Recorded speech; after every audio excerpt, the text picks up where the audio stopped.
औज़ुबिल्लाहिमिनश्शैतानिर्रजीम बिस्मिल्लाहिर्रहमानिर्रहीम। आज हम करेंगे, हमारे पास बोर्ड में आया हुआ क्वेश्चन है। सबसे पहले बच्चे हम क्वेश्चन पढ़ लेते हैं। क्या लिखा हुआ है? अंसारी शुगर मिल्स परचेज्ड अ मशीनरी। मिल्स ने परचेज की मशीनरी हमारे पास कितनी किया? 40,000 की 1 अप्रैल। देखा जाए तो अप्रैल यानी कितने महीने से गुजरे हैं? जनवरी, फरवरी, मार्च। सिर्फ 3 गुजरे हैं क्योंकि अप्रैल का स्टार्टिंग है। इसका मतलब है मशीनरी कितने महीने इस्तेमाल हुई है? 9।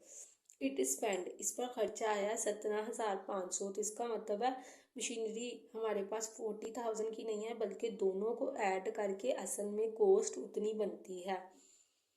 एडिशनल मशीनरी, एक और मशीनरी हमने खरीद ली है जनवरी में, ठीक है, 2018, और उसकी प्राइस कितनी है? 30,000। लेकिन नोटिस किया जाए तो मशीनरी साल के शुरू में ही खरीदी है, ठीक है।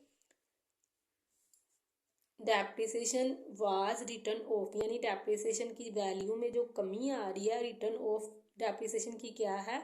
परसेंटेज है, मेथड नहीं है यहाँ पे, ठीक है। मेथड तो रिटर्न डाउन होता है, ये तो लिखा हुआ है रिटर्न ऑफ, तो कितने परसेंट है? 10%। और जो मेथड है वो है ओरिजिनल कॉस्ट मेथड, यानी हर साल डेप्रिसिएशन क्या रहेगी? फिक्स रहेगी। और हमने अकाउंट बनाना है 2014 से लेके 2018 तक। तो कितने साल का हो गया? 5 का। 14, 15, 16, 17, 18, 5 साल का। और छठे साल में हमने बैलेंस भी नीचे उतारना है। अब बच्चे इस क्वेश्चन में देखा जाए हमारे पास दो दो मशीनरियाँ हो गई हैं, ठीक है। और सेम ऐसा ही क्वेश्चन हमारी बुक में भी है, लेकिन हम ये पास पेपर से ही कर रहे हैं। हमारे पास क्वेश्चन कौन सा है? ये क्वेश्चन नंबर है 9। यहाँ पर हमने मशीनरी खरीदी है 50,000 की।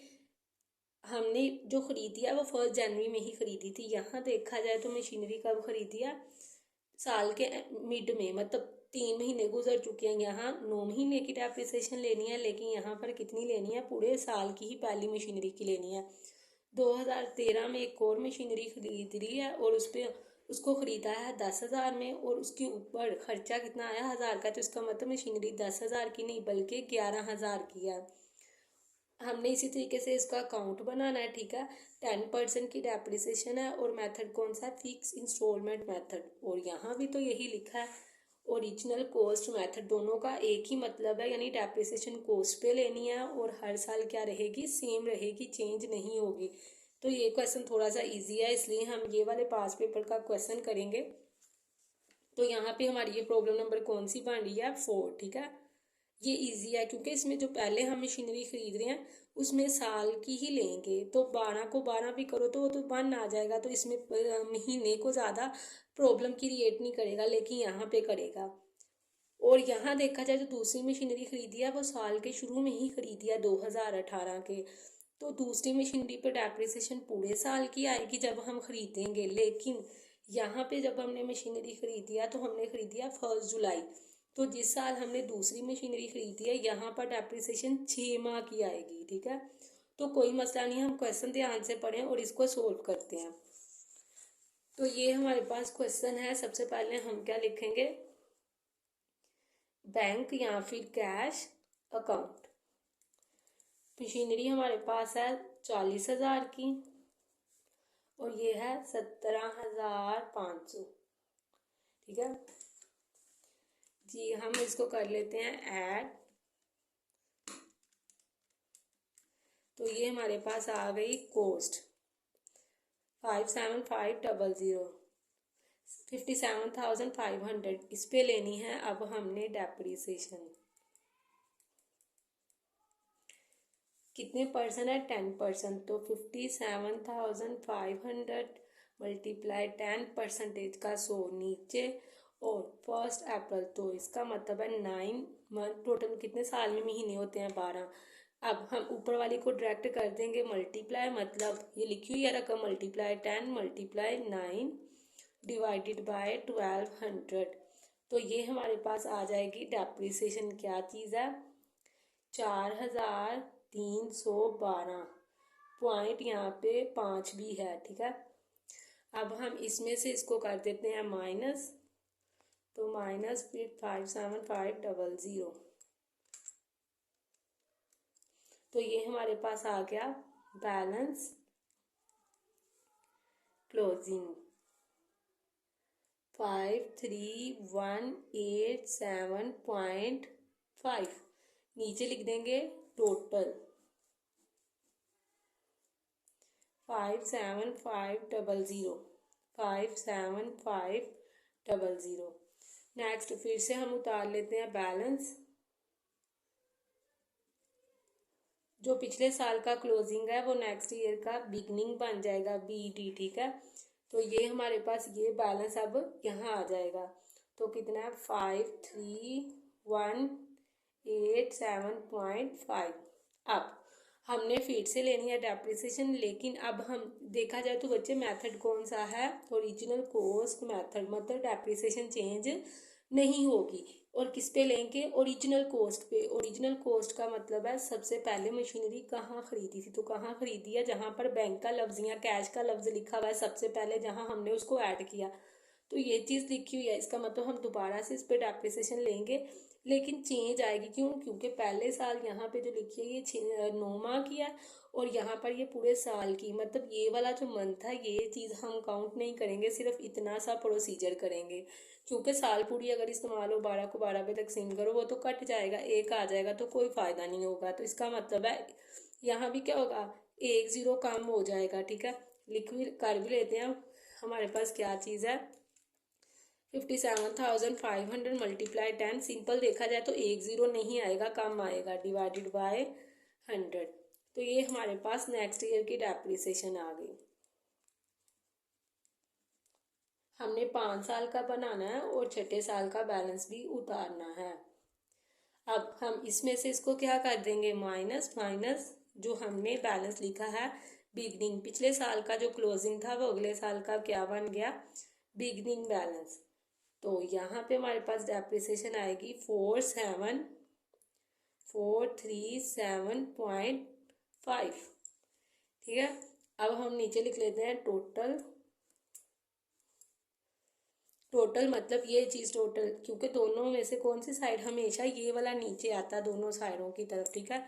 यहाँ भी इसी तरीके से यही आएगा 53,187.5, 53,187.5 ये हमारा हो गया। अब हमने फिर से ये वाला बैलेंस उतार लेना है नीचे, पिछले साल का क्लोजिंग, अगले साल का बिगनिंग।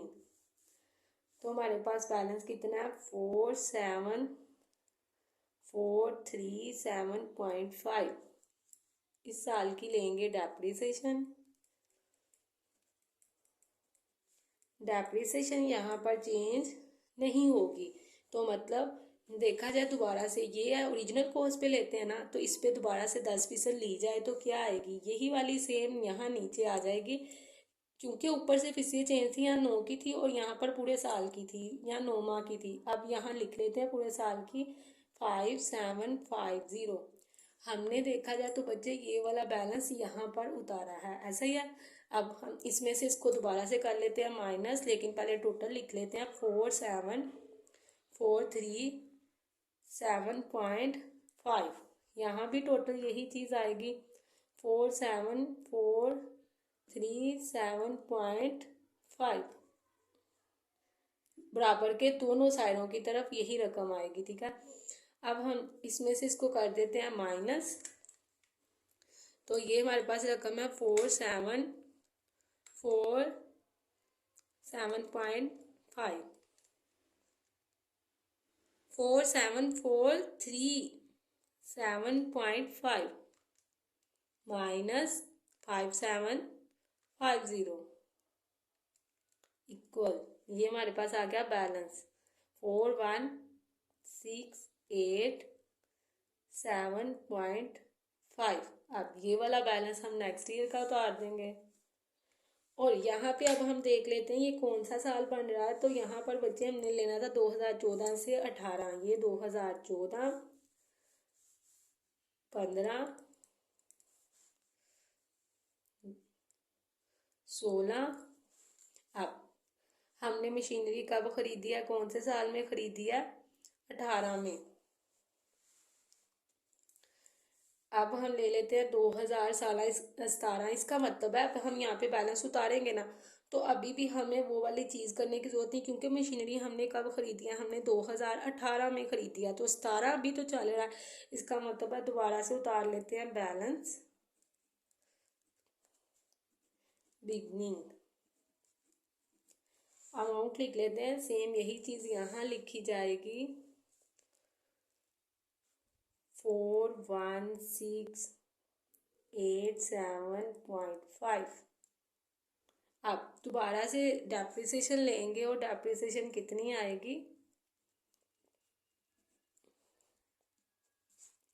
सेम 5750। इसमें से दोबारा से ये वाली चीज़ माइनस कर देते हैं, तो -5750 जी हमारे पास आ गया है बैलेंस 35,937.5, 7.5 ठीक हो गया। और यहाँ पे हम नीचे ले लेते हैं टोटल, कौन सी चीज़ लिखेंगे, ये वाली 4168.7.5, ठीक है। ये हमारे पास हमने कितने साल का बना लिया, 4 साल का। 5वें साल 2018 में एक और मशीनरी खरीदी है, तो हमें वहाँ पर वो चीज़ लिखनी पड़ेगी। अब हम कर लेते हैं हमारे पास 5वें साल की, ठीक है, 687.5। तो ये हमने ये चीज़ दोनों नीचे लिख दी, ठीक है। अब हम यहाँ पर फिर से पिछले साल का जो क्लोजिंग बैलेंस है वो यहाँ पर बिगनिंग बनाते हुए डेप्रिसिएशन लेते हैं 35,937.5। क्या चीज़ बच्चे हम लिख रहे हैं, हमारे पास ये बैलेंस है, ये दोनों, ठीक है। हमने यहाँ पर बैलेंस, ये कौन सा है, क्लोजिंग बैलेंस। इसी तरीके से ये वाला यहाँ पे क्लोजिंग बैलेंस, और इसी तरीके से यहाँ पे क्लोजिंग बैलेंस, ठीक हो गया। यानी ये वाला बैलेंस हम बार बार क्या कर रहे हैं, पिछले साल का बैलेंस अगले पे उतार रहे हैं, अगले साल उतार रहे हैं, क्योंकि वो पिछले साल का क्लोजिंग बैलेंस अगले साल का बिगनिंग बैलेंस होता है। अब हम यहाँ पर एक और मशीनरी इकट्ठी कर लेंगे, एक और खरीदी है, तो यहाँ पर 2 मशीनरियाँ हो गई हैं। अब देख लेते हैं वो कितने में खरीदी है। तो वो खरीद दिया 30,000 में, और उसको लगाने पे या रिपेयर करवाने पे कोई भी खर्चा नहीं आया। अगर वो भी आया होता तो हम क्या करते, ब्रैकेट में जैसे हमने यहाँ पर लिखा जमा करके टोटल लिख देते, फिर वहाँ पर मशीनरी ये नहीं होती, बल्कि असल में यही वाली कॉस्ट होती, ठीक है। यहाँ कुछ भी नहीं है, तो इसका मतलब हम यहाँ पर डायरेक्ट लिख देंगे, हमारे पास अमाउंट है 30,000। अब हम ध्यान से देख लेते हैं, जब हमने खरीदी साल के शुरू में ही खरीदी, इसका मतलब हमने पूरे साल की ही लेनी है, और यहाँ पर प्रॉब्लम फेस करनी हमें नहीं पड़ेगी। यहाँ ले लेते हैं हम डेप्रिसिएशन।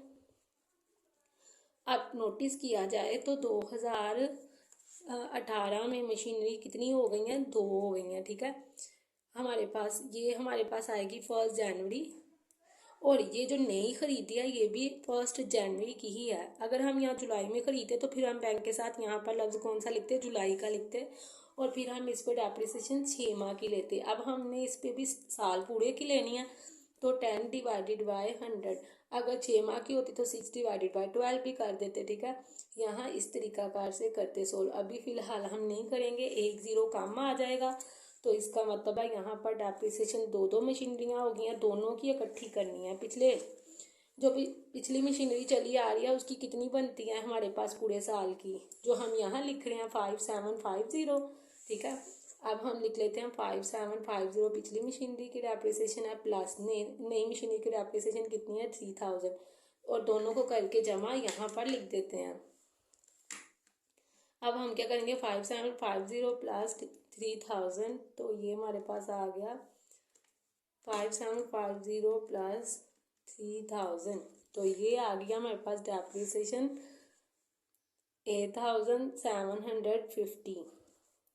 अब हमने यहाँ पर उतारना है बैलेंस क्लोजिंग, इसको कैरी डाउन बैलेंस भी कहते हैं, और बिगनिंग को ब्राउट डाउन बैलेंस भी कहते हैं।